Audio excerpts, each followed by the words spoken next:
Hello students, मैं अभिषेक Pariyar BPS academy के channel पर एक बार फिर से आपका स्वागत करता हूं। आज हम जिस टॉपिक पे बात करेंगे वो है सोशलाइजेशन। ये आपका सोशियोलॉजी एंड गाइडेंस का जो पेपर है उसका चैप्टर नंबर 4 है। तो आज जिन टॉपिक्स पे हम बात करने वाले हैं वो है डेफिनेशन ऑफ सोशलाइजेशन, सोशलाइजेशन की परिभाषा क्या है, सोशलाइजेशन इन द फैमिली, परिवार में सोशलाइजेशन क्या होता है, नीड ऑफ सोशलाइजेशन, सोशलाइजेशन की जरूरत क्यों है, definition of family, characteristics of family and new problems of family. तो ये आज हमारे टॉपिक्स रहेंगे। अब सोशलाइजेशन की अगर हम डेफिनेशन की बात करें कि सोशलाइजेशन क्या होता है, व्हाट इज सोशलाइजेशन, तो सोशलाइजेशन का हिंदी में मतलब होता है समाजीकरण। The process of adoption by the individual of the conventional pattern of behavior is described as his socialization। जब कोई एक इंडिविजुअल या व्यक्ति सामाजिक व्यवहार को अपनाता है, जो समाज के अंदर अभी तक मान्य व्यवहार है उसको अपनाता है, तो उसको सोशलाइजेशन कहते हैं। Because it occurs on account of his integration with others and his exposure to the culture which operates through him.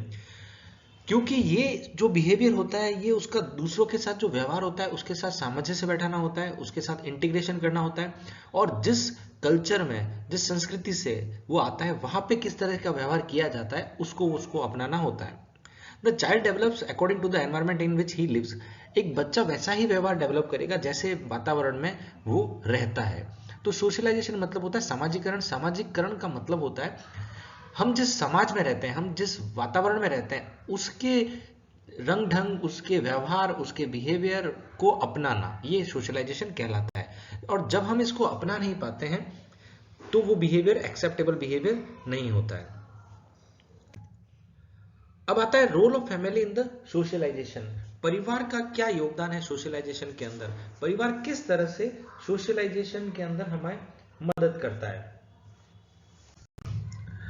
तो socialisation in the family plays perhaps the most dominant role in the individual socialisation. परिवार जो होता है वो individual के development के अंदर या सोशलाइजेशन होने में, उसके सामाजिकरण होने में बहुत ही ज्यादा इंपॉर्टेंट रोल प्ले करता है। उसका जो रोल होता है वो बहुत ही मुख्य रोल होता है। The child finds much to learn in the behaviour of his family member, parents, relatives and the friends. बच्चा जो व्यवहार सीखता है वो ज्यादातर अपने परिवार के सदस्यों से, अपने माता पिता से, अपने रिश्तेदारों से, अपने दोस्तों से, इनसे वो बिहेवियर को ज्यादा सीखता है। He imitates them in their mannerism, behaviour, clinches etc। यानी कि वो उनको उनकी नकल करता है उनके व्यवहार के अंदर, उनके जिस तरह से वो चाल ढाल है, जो जिस तरह से वो बात करते हैं, उन सबको वो कॉपी करता है अपने बिहेवियर के अंदर लाने के लिए। He tries to avoid such activities which results in punishment or which are considered bad in the family। और वो सारी चीजों को अवॉइड करता है जो कि अगर करने से जिस वजह से उसको पनिशमेंट मिल सकता है या जो परिवार में अच्छा नहीं माना जाता। तो हमने अक्सर ऐसा देखा है कि परिवार का जो वातावरण होता है उसी के हिसाब से बच्चे का डेवलपमेंट होगा। अगर बच्चे ने कोई गलत हरकत की है और उस वजह से अगर उसको पनिशमेंट मिला है तो वो हरकत वो वापस नहीं करेगा, इसके चांसेस ज्यादा हैं। और ऐसी कोई चीजें जो परिवार द्वारा स्वीकार्य नहीं है, परिवार में उसको उन चीजों को अच्छा नहीं माना जाता है, तो वो चीजें भी बच्चा करना कम करेगा, वो नहीं करेगा। तो अगर हमने देखा है कि जनरली ऐसा होता है कि अगर घर में कोई ड्रिंक करता है तो चांसेस आर हाई कि आने वाली जनरेशन भी ड्रिंक को एक्सेप्ट करेगी या वो एक्सेप्टेबल हो जाएगा उनकी फैमिली के अंदर। It is the family environment which forms his good habits and it is in the family that is acquire criminal tendencies। देखिए जैसा कि अभी मैंने बताया था कि वो फैमिली के अंदर ही होता है जिसकी वजह से बच्चे अच्छी आदतों को अपनाते हैं, और वो फैमिली के अंदर ही होता है जिससे बच्चे क्रिमिनल टेंडेंसीज को भी अपनाते हैं। ऐसा हमेशा नहीं होता पर अक्सर ज्यादा चांसेस यही रहते हैं कि ऐसा हो जाए। ये कोई थंब रूल नहीं है बट ऐसा जनरली देखा गया है कि ऐसा होता है। Boys and girls are spoiled when family contentment and peace are lacking. बच्चे, लड़के लड़कियां वो तभी बिगड़ते हैं जब परिवार के अंदर का जो वातावरण है वो शांतिपूर्ण नहीं है, पीसफुल नहीं है, और वो प्रदूषित है वातावरण घर के अंदर। यानी कि घर के अंदर माता पिता में आपस में नहीं बन रही है, उनके अंदर बहुत ज्यादा क्लैशेज हैं, किसी भी वजह से अगर परिवार का माहौल तनावपूर्ण है तो ये उसका इफेक्ट बच्चे के ऊपर आएगा ही और उससे उनके बिगड़ने के चांस ज्यादा हैं। Freud and Adler have proved that, Freud और एडलर ने प्रूव किया है कि that a man behaves in society according to whatever he has learned in the family.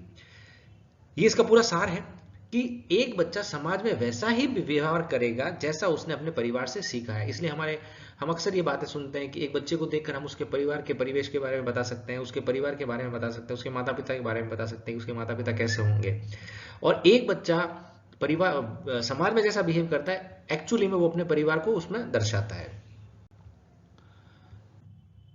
अब आता है need of the socialisation. Socialisation की जरूरत क्यों है? Socialization is not an exclusive but the prominent source of individual development। देखिए, socialisation ही एक तरीका नहीं होता है किसी व्यक्ति के विकास के लिए, बट ये एक बहुत इंपॉर्टेंट तरीका जरूर है जिससे उसका विकास होता है। Because heredity also has and important. तो एक व्यक्ति के विकास में हेरिडिटी का बहुत बड़ा रोल होता है। उसके जो वंशागुणित होते हैं, जो उसके जीन्स के अंदर जो हेरिडिटी में उसके आते हैं, वो तो रोल प्ले करता ही है बहुत इंपॉर्टेंट। पर उसके बाद सोशलाइजेशन भी एक बहुत बड़ा रोल प्ले करता है उसके डेवलपमेंट के अंदर। The development of an individual with the spread of culture through socialisation is impossible. अब एक व्यक्ति के विकास का, डेवलपमेंट का, अगर उसके सोशलाइजेशन नहीं होगा तो उसके विकास इम्पॉसिबल है, उसका विकास हो ही नहीं सकता। The self of the individual develops only due to socialisation. एक जो व्यक्ति में मैं का जो विकास होता है, जो मैं होने का, जो इंडिविजुअल एंटिटी होने का विकास होता है, वो सोशलाइजेशन से ही होता है।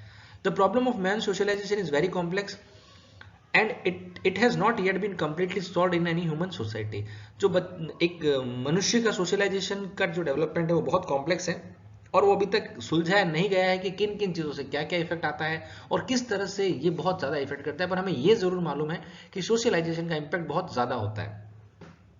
अब ये एक सवाल उठता है कि सोशलाइजेशन इतना ज़रूरी क्यों है एक इंडिविजुअल के डेवलपमेंट के अंदर? तो उसका आंसर बहुत, एक केस है वुल्फ गर्ल चाइल्ड का, कमला का। एक बच्ची थी जो बहुत टाइम तक जंगल में रही थी, बचपन से ही वो खो गई थी और फिर उसका जो विकास हुआ वो पूरा भेड़ियों के साथ हुआ।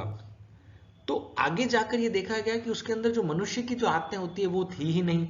उसके अंदर ज्यादातर भेड़ियों वाली आदतें थी। जिस तरह से वो भेड़िए खाते थे वो वैसे ही खाना खाती थी, भेड़िए जैसे चलते थे वो वैसे ही चलती थी। तो उस बच्ची का जो विकास हुआ है वो भेड़ियों की सोसाइटी में हुआ है। तो उसका जो व्यवहार है वो इंसानों की तरह कम था और भेड़ियों की तरह ज्यादा था। तो वो बच्ची तो थी, वो तो कंप्लीटली इनोसेंट थी और वो तो मनुष्य ही थी। बट क्योंकि उसका विकास जंगल में हुआ और भेड़ियों के साथ हुआ उसका डेवलपमेंट, तो इसीलिए उसके अंदर मनुष्य होने की कोई भी, जो मनुष्य का विकास होता है उस तरह का कोई भी डेवलपमेंट नहीं हुआ। जैसे कि वो 4 पैरों पे चलती थी, वो भेड़ियों की तरह गुर्राती थी, वो बोलना नहीं जानती थी, वो मनुष्य को देखकर बिल्कुल भाग जाती थी और वो बिल्कुल भी मनुष्य के साथ रहना पसंद नहीं करती थी और उसके अंदर वैसा कोई भी सामाजिक होने का चिन्ह नहीं था। तो ये एक बहुत बड़ा एग्जाम्पल है जो हमें ये बताता है कि सोशलाइजेशन मनुष्य के विकास के अंदर बहुत ही ज्यादा जरूरी होता है। अब हम बात करते हैं परिवार के बारे में, फैमिली। जैसा कि हमें मालूम है फैमिली क्या होती है, उसका क्या होता है, क्या बेनिफिट होता है, उसके क्या इफेक्ट्स होते हैं, तो इसी के ऊपर हम थोड़े डिस्कशन करेंगे। Family. By family, we mean a system of relationship existing between parents and the children. एक परिवार का मतलब होता है एक ऐसा रिश्ता जो माता पिता और बच्चे के बीच में जो पनपता है उसको परिवार कहते हैं। In this way family is a system of relationship as a part of society. तो फैमिली एक समाज द्वारा स्थापित किया गया एक सिस्टम है रिश्ते का, यानी कि फैमिली भी समाज का बनाया हुआ ही एक सिस्टम है जिसके अंदर रिलेशनशिप होता है, जिसके अंदर पेरेंट्स और बच्चे साथ में रहते हैं। The family does not mean a place or location, but it is rather a web of mutual relationship between the family members. ये परिवार का मतलब कोई जगह या कोई स्थान या कोई प्लेस नहीं है, ये एक जाल है रिश्तों का जिसके अंदर सारे परिवार के जो सदस्य हैं वो एक दूसरे से जुड़े हुए हैं।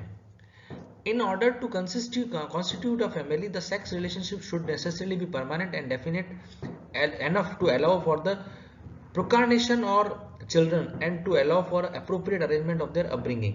अब जो एक फैमिली में एक सेक्सुअल रिलेशनशिप होना बहुत जरूरी होता है और ये जो सेक्सुअल रिलेशनशिप है ये परमानेंट होना चाहिए, ठीक है, और ये डेफिनेट होना चाहिए जिससे कि बच्चे पैदा हों और इन बच्चों की अपब्रिंगिंग का एक परमानेंट और एप्रोप्रिएट अरेंजमेंट होना चाहिए। यही परिवार की डेफिनेशन में आता है कि जो सेक्सुअल रिलेशनशिप होगी वो कैजुअल नहीं होनी चाहिए, हम किसी उद्देश्य से वो सेक्सुअल रिलेशनशिप बन रही है यानी बच्चे पैदा करने के लिए, और उन बच्चे पैदा होने के बाद उनकी परवरिश कैसे होगी, उनकी अपब्रिंगिंग कैसे होगी, उन सब चीज़ों का अरेंजमेंट जो होता है वही फैमिली का पार्ट बनता है। तो वही फैमिली की डेफिनेशन में आता है।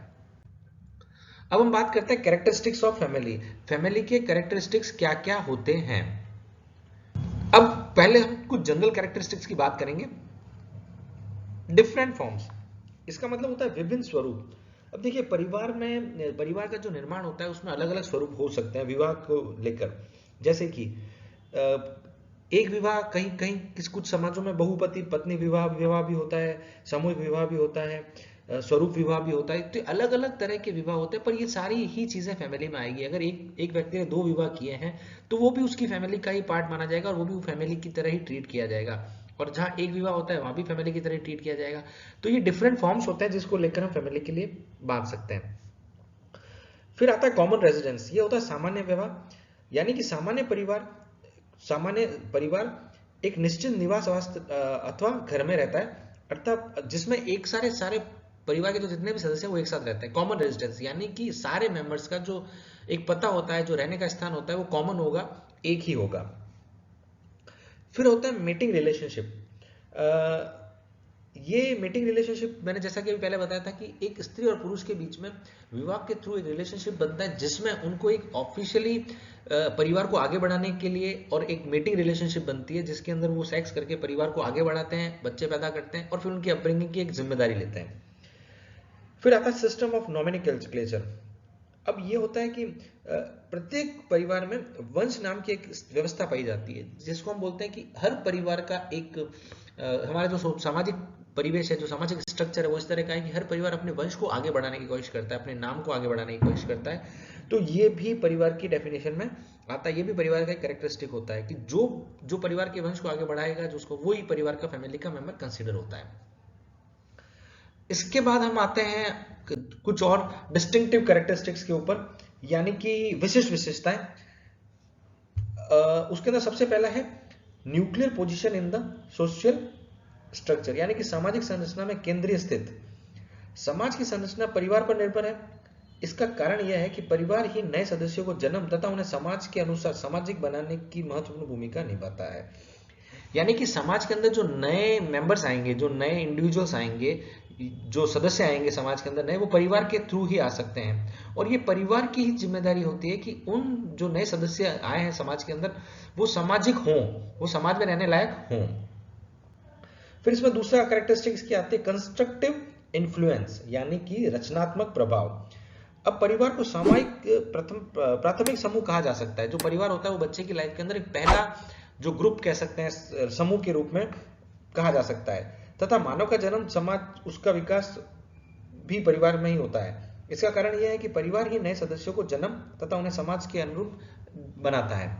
तो एक कंस्ट्रक्टिव इन्फ्लुएंस होना चाहिए परिवार का कि वो बच्चा आगे जाकर समाज के अंदर कुछ अच्छा काम करे, कुछ रचनात्मक काम करे।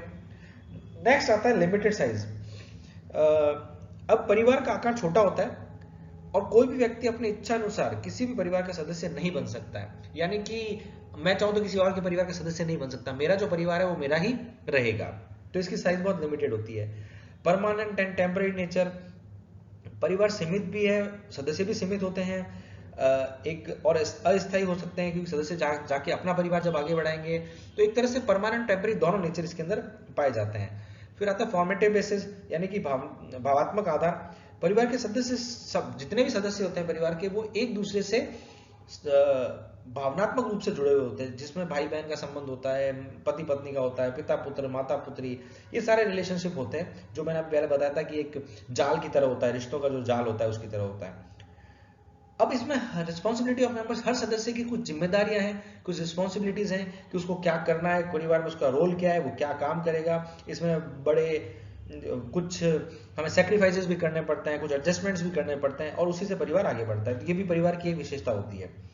यूनिवर्सैलिटी, परिवार एक ऐसा सिस्टम है जो हमेशा से था और हमेशा रहेगा। ये मतलब आज पहले पुराने जमाने से थे, आज भी है और आगे भी रहेगा, और ये बहुत ज्यादा जरूरी है एक सभ्य समाज के लिए।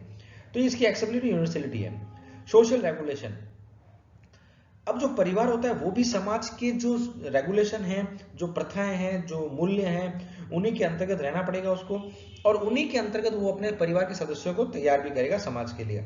अब उसमें उसकी शिक्षा आ गई, धर्म आ गया, उसकी रिस्पॉन्सिबिलिटीज आ गई, ये सारी चीजें उसमें शामिल होती है। अब हम बात करेंगे परिवार के समस्याओं के बारे में कि फैमिली प्रॉब्लम्स क्या क्या होती हैं।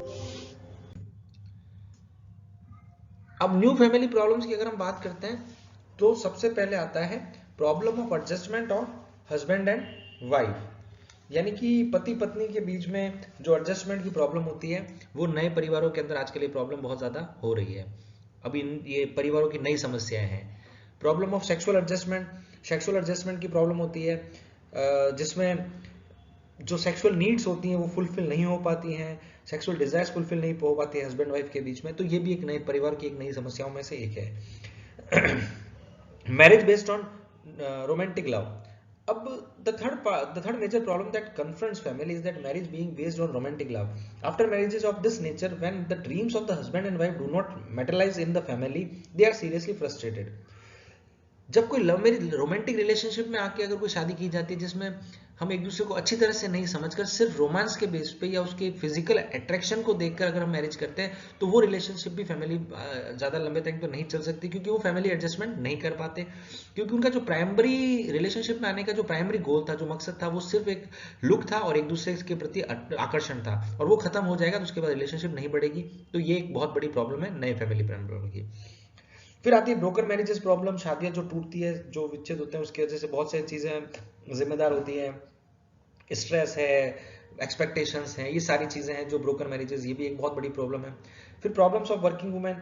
अब आजकल के जमाने में एक अगर सबको अच्छी लाइफ जीनी है तो हस्बैंड वाइफ दोनों को काम करना पड़ेगा, उस वजह से वर्किंग वुमेन्स की प्रॉब्लम्स भी आती है कि अब जो फैमिली की रिस्पॉन्सिबिलिटी होती है वो शेयर्ड होनी चाहिए, पर कभी कभी शेयर्ड नहीं हो पाती है, क्योंकि अगर लेडी भी घर में काम कर रही है और पुरुष तो ऑब्वियसली काम कर ही रहे होते होंगे, तो वो फिर जब फैमिली का जब टाइम आता है तो वहां पे वो जो फैमिली रिस्पॉन्सिबिलिटीज होती है या घर के जो कार्य होते हैं उनको वो बराबर विभाजित करके नहीं शेयर करते हैं, तो उस वजह से भी कुछ समस्याएं आती है। फिर आता है ना laxity in the family control.